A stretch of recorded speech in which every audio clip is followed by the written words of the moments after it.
How to enable Instagram dark mode on Android and iPhone.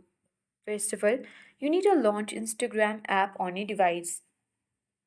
Make sure to log into your account. Now head towards the profile icon at bottom right corner of the screen. Now choose three-line icon at top right corner of the screen. Scroll down from the setting and activity section and from your app and media section choose accessibility option. Here you can see three options: translation, captions, and dark mode. Select dark mode.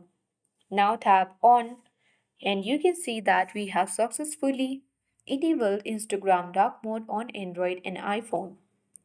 So same is it is same for iPhone users as well. So I hope this guide was helpful. If it was, then do like, share, comment and don't forget to subscribe. Thanks for watching and see you in the next video.